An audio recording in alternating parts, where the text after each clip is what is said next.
All you listeners, troops and civilians alike, get ready to tune in to the Commander's Cash Podcast, your one-stop destination for all things Fort Wainwright. Our Garrison Commander, Colonel Col, is here to bring you the anecdotes that define life in the last frontier. So, lock and load your speakers and join us as we delve into this week's episode, Education in the Arctic. Thank you for joining me for this podcast recorded here at Fort Wainwright. I'm Colonel Garrison Col, the Commander of United States Army Garrison, Alaska. Today we're discussing a transformative partnership between Child Youth Services and the University of Alaska Fairbanks, or UAF. This initiative is vital for our community, offering CYS employees a pathway to earn credits toward an early childhood education degree through their foundational training.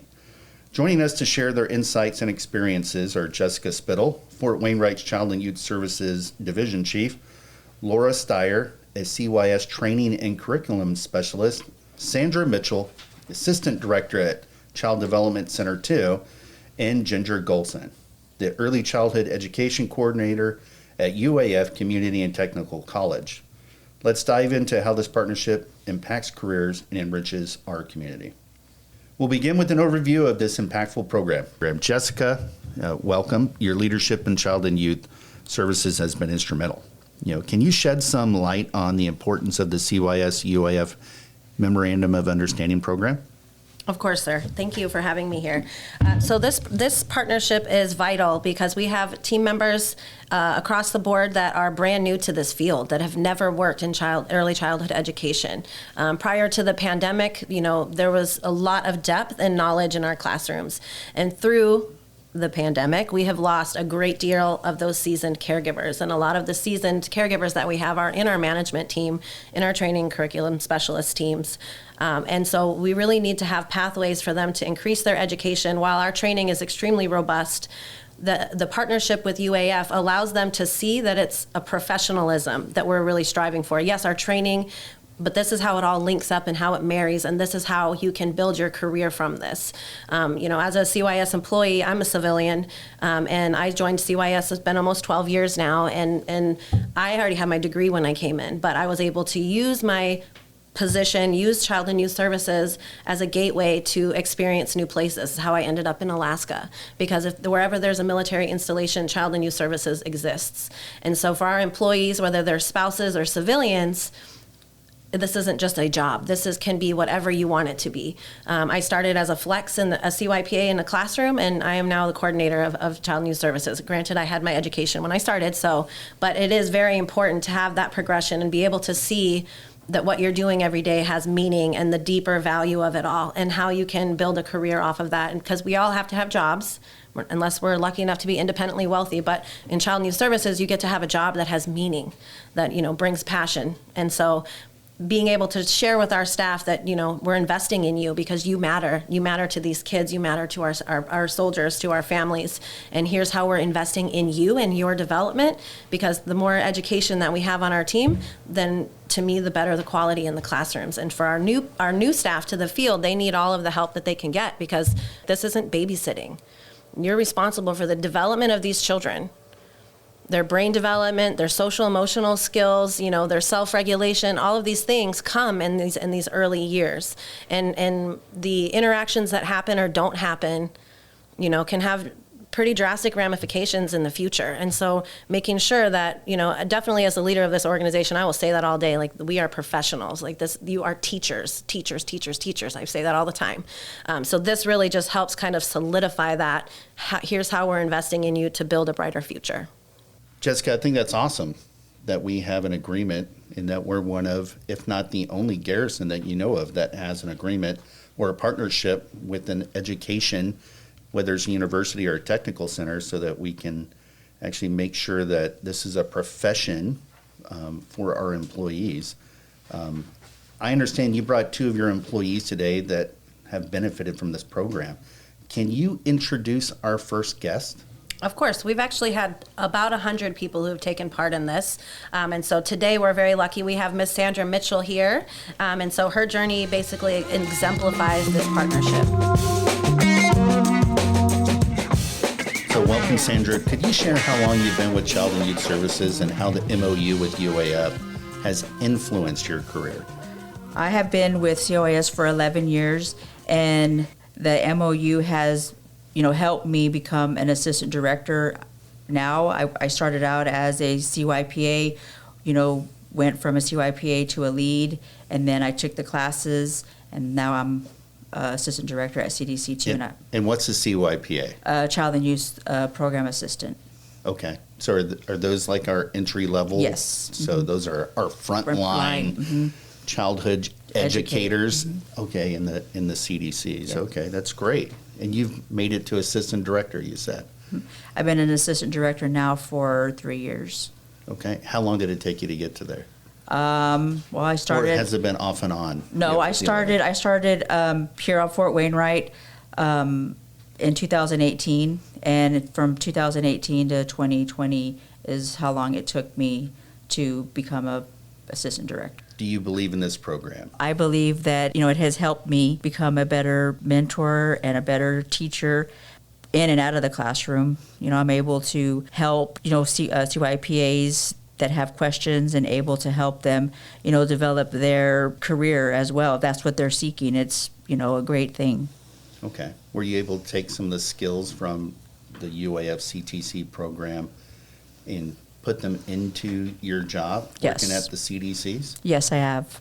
As far as like just being a better listener and understanding, the development of children. Whenever you go, whenever you're in the classroom, you kind of like, you see it, but whenever you're actually reading and you're actually doing assignments, you make the connection. And so when you went through UAF's program, what were some of the benefits from the program, other than maybe learning some new, learning styles from the children, and listening that you already mentioned? Is there anything else that you learned or benefit from the program? I think being able, the flexibility of taking the classes, as far as like you can do in person, and as far as like online as well. I was working a full-time job, and I was able to take as many classes as I wanted. If I wanted to take one class this semester, two classes the next semester.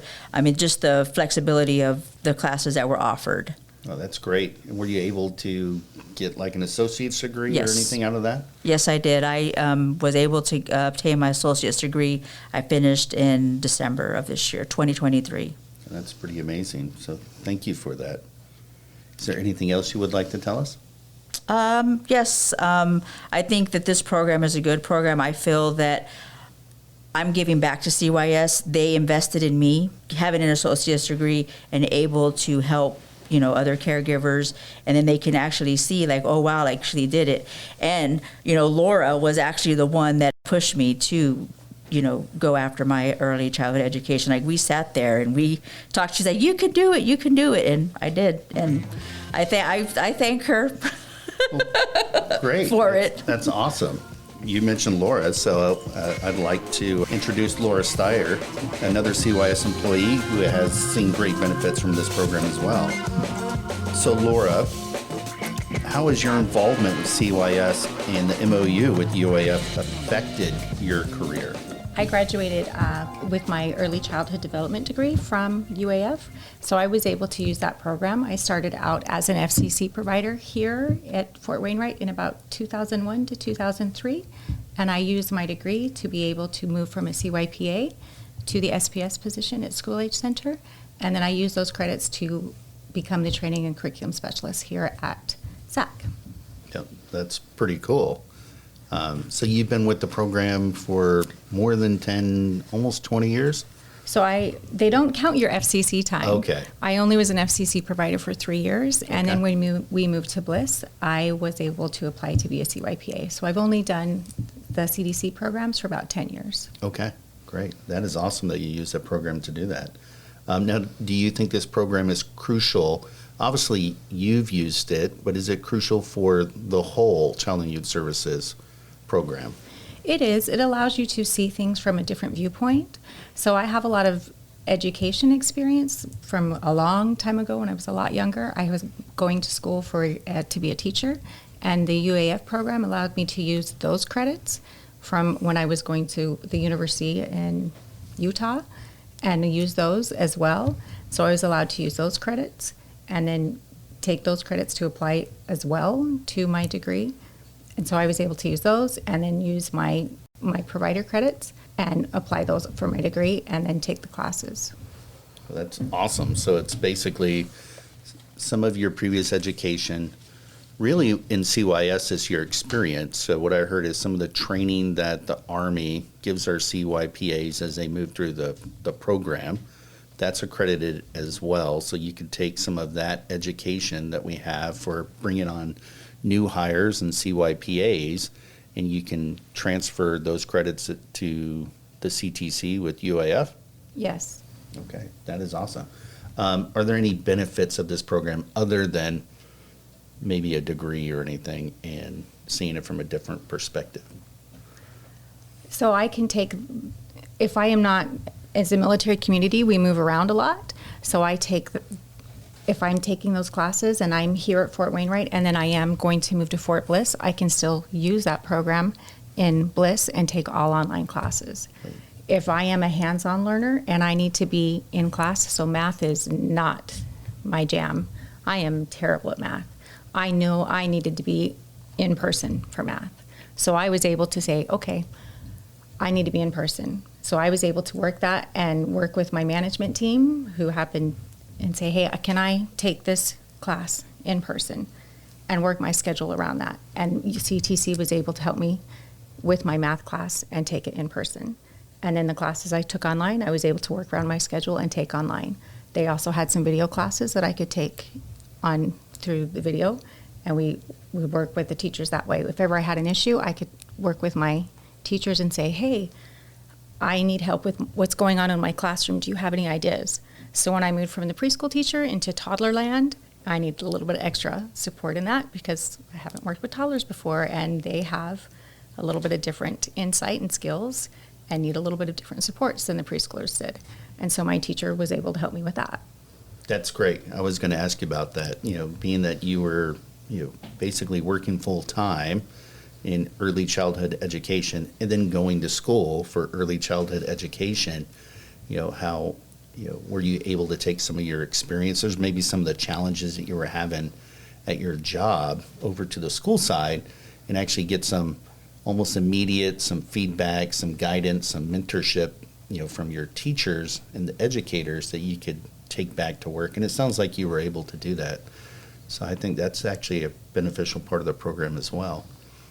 So is there anything else you'd like to share? Any insights for anybody that's possibly thinking about using this program? I would say go for it. It's something that you keep with you for your entire life. You always have that to apply onto any resume that you're going to use. It's, hey, I have my associate's degree. I was able to accomplish this. I have this, and it's something you always have with you. It's something that you can reach back and use for you at any point in time, and those skills you take with you no matter where you go. That is great. And everywhere I look, there's always kids. So those kids need to be educated. So I don't think that early childhood education is going away anytime soon. So that sounds like a degree and skills to have. It is, Yes. and they're buildable skills. It's They things are. that you can apply to anywhere and any. There are things that I apply even with my spouse and in my own life, no matter where I'm at. Okay, so there's even some adult skills. that They you are. have as They well. teach you things that you apply everywhere. Great. That is awesome. So thank you. Sandra and Laura both, thank you for sharing your experiences. But now to broaden our understanding of this partnership's significance, Ginger Golson will speak on the educational implications. And as a reminder, she's our representative from University of Alaska Fairbanks Career Technical College. So Ginger, thank you for being here today. Well, this partnership is very beneficial, especially to UAF. Now, it benefits, hopefully, very much Fort Wainwright and Fort Greeley. And I find it's a very true partnership because of the importance of the openness and honesty, and it breaks the isolation of our community because we can share so many ideas about the complexities of learning and teaching. And it creates an established understanding between the university and the bases in order to increase the quality of life for all members. Now, I know I have gained a lot in many ways myself. Although I just came as director last spring, I already can look back on many opportunities in my own teaching that enhanced my teaching through the interaction. For example, last semester I had students in the military that were living in Europe and also over in Asia. And it was really interesting hearing their experiences, and then they too contributed to the other students in the classroom because they shared about the educational system where they were, and it really presented opportunities for our students to have a more global perspective. And it created me to have more curiosity about what's going on worldwide, and it stretched my thinking as well. That's great. That is something that I actually talk about with the community a lot here is your military members. You know, the military moves them to many different places of the world. And so they bring experiences from those different locations, here to Alaska, a different perspective, and sometimes a different way of doing business or doing things. So that's great that on the university and the educator side of the house, that the students bring those experiences for fellow classmates, but the educators are also becoming curious from those experiences as well. And I think that's great perspective. Thank you for sharing that. So it sounds like it's a good partnership, but is the partnership vital to UAF and, in your opinion, as an educator, to Wainwright and Greeley, especially for our youth here? I think it is vital. We are desperate for teachers, not only early childhood from 0, where our program actually starts right before birth, in fact, but there is a nationwide shortage of teachers, and I think it is so important that we provide these learning opportunities for the teachers here, provide them opportunities for more training, and of course, our program gets enhanced as well based on the opportunities that they have and then our students have. So our numbers increase too because the word spreads about the program, and then more students come, and then we have an opportunity to increase the number of teachers. And then, of course, many, not only the military, as they move, they continue this online program, but other students throughout the state. We have a lot of rural students, and so they're able to share their cultural knowledge, and then the students that are in the military, they get to learn more about Alaska Native culture and their perspectives. And I think it's very beneficial for the military students as they're living here in Alaska, really learning more about getting off the base and learning more about Fairbanks, the state, and then as they move, we gain as well, our students. Yeah, so this program is another way for the military community and the civilian community to get together and share resources or experiences and knowledge and education. So it's another, bonding and binding experience that we have. So I think that's great, and I would agree that that is important to the military as well as the local community. It's another opportunity to get our military and civilian community members together and talking and interacting with each other. And sometimes that's all you need is to get two people to meet and talking to each other. So I think that's great. So I will add, we have an adjunct who actually we got her through the military. She was a spouse and then began teaching after she went through the program. And it has been such a benefit to us. Even though she ended up moving away from Fairbanks, she continues to be an adjunct and has contributed greatly, not only to our students, but also as we meet as adjuncts and faculty, she shares many ideas. And then also what she sees happening cutting edge throughout the country, and again, just broadens our knowledge. So I think a true partnership, both sides are gaining, and they're learning together. They're openly sharing their problem solving. They're figuring out the complexities of teaching and learning, and it builds that trust, and we have to work together in education to really improve. Yeah, well, that's great. That is really awesome. You know, childcare in the military is always one of those number one things that our military members and our spouses are looking for once they PCS and they move. And it is an important partnership because what it shows the military community is that it's not just babysitters at our child care centers, right? This is a career field. So when you drop your kids off at our child development centers, you know, the key word there is development. So they're educators, and our CYPAs, you know, they're professionals, right? And this memorandum of understanding that we have with UAF for them to pursue an associate's degree and continue their education just really enhances the fact that this is a career, and you can take this career with them. So, you know, thank you for working with us, and thank you for being so accommodating and welcoming of the military community into your program as well, and listening to their experiences and learning from them in your classes. So is there anything else that you would like to say before we conclude or we move on? I have found that this partnership has been over 25 years, and even though it wasn't formalized all that time, it has a long history. And I think it's come a long way, as we've heard from all the benefits, but there's great opportunities in the future as we grow and improve education, and I'm just excited about all that we can do together, and I'm looking forward to this. And as I pursue all these new ideas, it's really something that's going to be great. And I also wanted to add the testing opportunities that the military helps pay for the students to take CLEP tests. There are so many benefits there that helps them.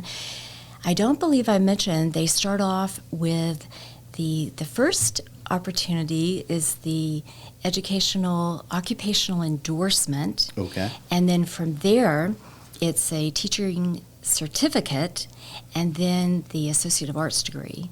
And then, of course, they can go on to many different bachelor fields. Yes. And another important thing to remember, those of us in education of very young children, the most important time of development is from birth to, I would say, 5 years old. A lot of the research shows the brain development is so essential, and the care they get during that time, the interaction, the affection, all that they're learning is lifelong. So it's extremely important. And you're right about the teaching that happens. It is not daycare. It is educational, and I feel very honored and privileged to be able to do this. It's a great responsibility because these are our most precious is our children. And I know you have children, I have children, and we can never forget our children need to come first. Yeah, well, thank you, Ginger. I appreciate that, and totally agree with you. My kids started out in FCC when they were toddlers. All three of them did, and it was not just going and playing.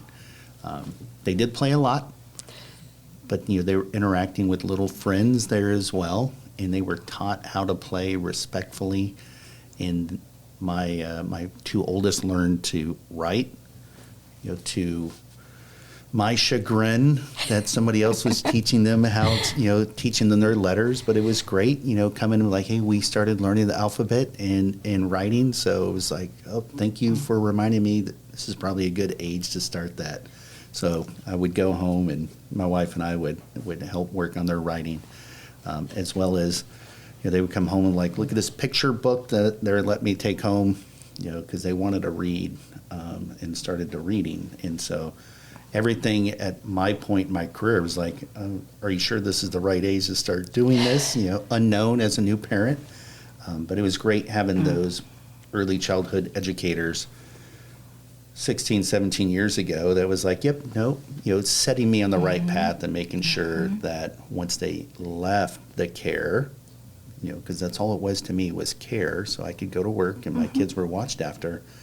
They were helping me as an adult to continue the education of my child so they could grow up. So That's right. But thank you for reminding me about that, Ginger, and thank you for tracking this program for 25 years, and now that it's a formal program. So I appreciate that. And you mentioned play.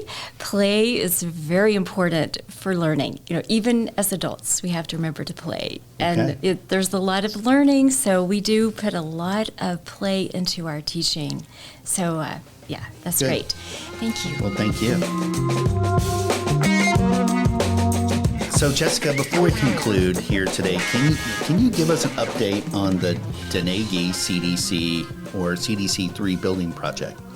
Of course. So that is our large child development center, what everybody fondly knows as CDC3. We are 22 classrooms in that facility, and we're gearing to open up around the middle of June. So we have ribbon cutting coming up, and a lot of people coming to see this beautiful facility get opened. The community is very excited. Our team is very excited. Just seeing managers and teachers over there being in the environment and seeing what a state-of-the-art facility looks like versus some of our older facilities that we currently see. So to see their excitement when they walk in there and realize that if you stand in one place, you can see the whole classroom is going to be really exciting. So it'll be a bit of a transition, but we're actively hiring. We have hiring fairs a couple times a month. We have active recruitment open on USA Jobs. So we do have quite a few teacher positions to fill, and we're very excited for that. And so anybody who's interested in starting a career working with early childhood education, please apply. Please reach out to me anytime if you have questions on the process, on anything. I'm always here to help anybody to come and join our team. Okay. Yeah, thank you. I know local community is excited too, but I don't know if you remember Command Sergeant Major Murillo, who is now working up at HQDA G9. Of course I do. I was talking with him the other day, and there's individuals in his office up there at the Pentagon that are tracking Denegi CDC and where it's at and when it's opening, and they're excited for the opening as well. So, it's across the Army. More than just the local community is excited with that CDC that's opening, and I understand it's going to be the largest CDC in the Army's portfolio. Is Yes, what they're sir. saying. That Can is you tell us correct. why is it the Of course, largest on yeah. this? So there's a lot of buzz about the facility. One, it's the first time they've built the new standard design. It's the first time that one's been built since 2012. So already lots of people are excited. So it is considered the largest child care facility in the Army footprint, and part of that is due to the fact that it has the 4,000 square foot multi-purpose room that we requested to be attached. It does not come as part of the standard design, but understanding our unique Alaskan climate, it's not just winter, that we could also have a very intense fire season where the smoke would prevent us from going outside. And so during the design process, I was adamant that we needed the space. And through support of the Garrison, support of leadership in CYS, support from the Pentagon, we were able to secure that funding and make sure that gym stayed on there. So, our kids will be able to play year round regardless of what the temperatures are outside. But it also doubles as a space for shelter in place. So it has separate HVAC, separate everything from the other part of the building, so that if for some reason that facility is unsafe, we can hunker down in the multi-purpose room. And then likewise, we will use it for other events, different dances and things that we do, maybe community events. Youth Sports and Fitness can utilize that space for some of their programming with our littles. So it really is, it is groundbreaking. And I'm very, very excited to be a part of this project. Yeah, that's great. And from what I keep hearing, the Army's excited about it too. So It is extremely beautiful. I've worked in one of these facilities before, and the floor that they've chosen and just the way that they've designed it for here is the most beautiful facility I've ever seen personally. now I had heard that you're going to do a hiring fair in Denegi CDC. Do you know generally what time frame that you're going to open it up? And if anybody's interested in becoming a CYPA or becoming an early childhood educator, and work over at that CDC, do you generally have an idea of when we're going to be looking to do that hiring fair? So we are looking to get that scheduled in May. There's a couple things that we're trying to iron down for that. But as soon as we have that date, we will make sure it gets pushed out through marketing on our social media outlets so that the community knows. But definitely we're going to hold it in the facility with the hopes that we're hiring team members to work in that facility. Great. So they would be able to see firsthand where they would be working. And so it's a really good opportunity. So we will definitely be doing that. Yep. Thank you, Jessica. And then also I wanted to mention too that after the ribbon cutting, there will be a series of open houses that we are going to hold several nights in a row so that patrons can come and pick up their child from CDC and bring them over to the new CDC so that they'll be able to walk their child's classroom with their child, with teachers in the room, so that they can have a chance to see what's going on before they show up for their first day of care. So those dates will be coming out as well with the times, and we will also publish those on social media. All right, thank you. That's a great idea. Of course. Make sure we get that published on Yes, social sir. media. So thank you again. As we finish today's conversation, it's to me it's evident that CYS and UAF partnership is more than just a collaboration. It's fundamental, for our ongoing commitment to nurturing the community here, in Alaska, especially at Fort Wainwright. The enhancement of the professional qualifications of those who really dedicate themselves to early childhood education. We're not only elevating educational standards, but also strengthening the fabric of our community, which we kind of heard about, especially with Ginger, coming from the local community side of the house. This initiative, to me, demonstrates our dedication to our soldiers, family members, and the civilians who are part of our extended family here at Fort Wainwright. So my deepest appreciation extends to Jessica, Ginger, Sandra, and Laura for sharing their insights and experiences today and have given us all, tangible examples of the benefits of this program. So all of your stories and contributions are a source of inspiration and a testament to the positive impact of our collective efforts. To our listeners, your interest and support is vital to the success of initiatives like these. Your engagement fuels our mission to create an environment where everyone, children, educators, and families, has the opportunity to flourish. Thank you for being an integral part of this journey as we work together to build a legacy of excellence and resilience. It's through efforts like these that we ensure the spirit of the last frontier continues to inspire and empower all those who call it home. So thank you for tuning in. Together we are indeed building a brighter future, not just for our community here at Fort Wainwright, but as a beacon of what can be achieved when we come together for the common good of educating and nurturing our future generations.